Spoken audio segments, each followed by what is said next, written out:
Hey guys, it's TJ, and I've got your Connect lesson for the weekend of June 7th. Before we get started, I want to remind you guys of just a few things that we've got coming up, and ways for you to get involved in ministry. One is be looking for opportunities to gather here in the coming days, just outside. Obviously, we want to be able to gather for lunches, either in front yards or parks. So be looking for those in the emails and follow us on social media.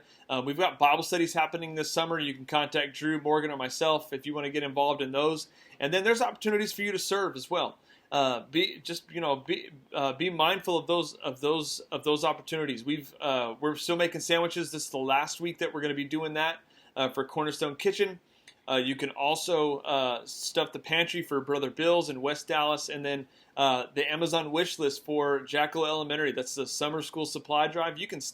That's an easy way, right? You can get on Amazon and just find out all the different supplies that school needs, and purchase items, and those get shipped to a location, and you don't even have to touch them. So just awesome opportunities to serve our city, and hope you guys get involved there. Today we're going to be in Luke 17. So if you have your Bibles, I encourage you just to have that in front of you, and you can either follow along or read the passage afterwards. We're going to be in 11 through 19. I'm not going to read every single verse here. I'm just going to hopefully just kind of hit some key things that I've found in this passage that are hopefully helpful for you. But you can either spend time on your own and study this passage and find ways to obey and respond in obedience, right?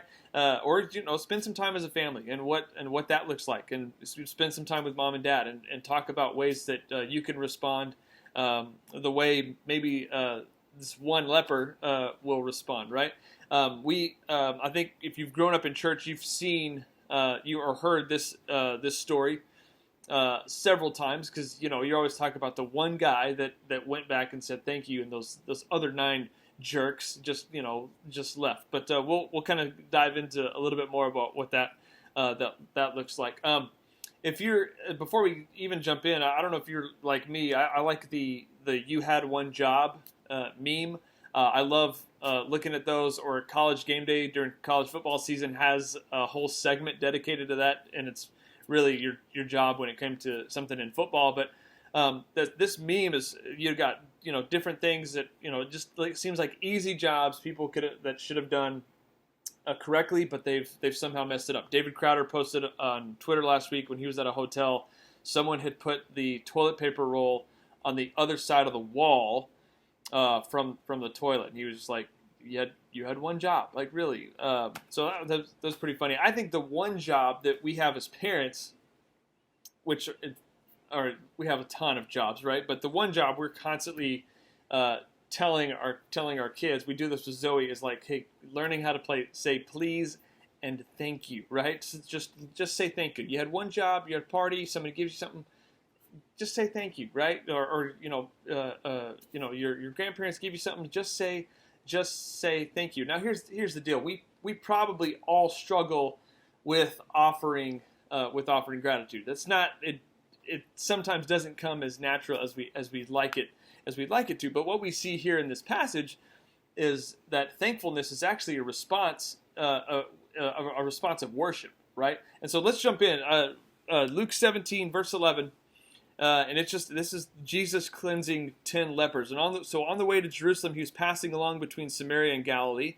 And as he entered a village, he was met by 10 lepers who stood at a distance. They were social distancing at this point, and lifted up their voices, saying, "Jesus, Master, have mercy on us." And when he saw them, he said to them, "Go and show yourselves to the priests." And as they went, they were cleansed. And verse 15, then one of them, when he saw that he was healed, turned back, praising God with a loud voice, right? These lepers, I mentioned this, like, they were social distancing, standing far off because they had a disease. Nobody wanted to be around them. Everybody was scared of them. They were outcasts, but they are calling out to Jesus. They're taking advantage of his presence at this point. They understood that they could be healed.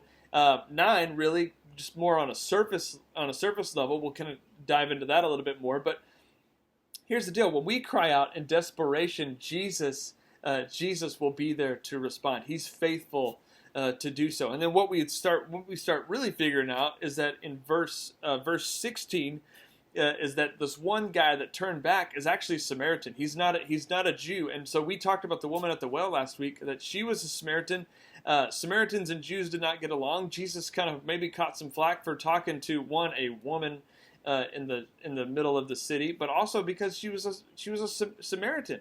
And here's what happened is that leprosy shattered those lines between the Jews and Samaritans. They kind of looked at each other and like, yeah, we're all in the same boat. Like we're all kind of messed up. And so what happened is they ended up living together with these guys in particular.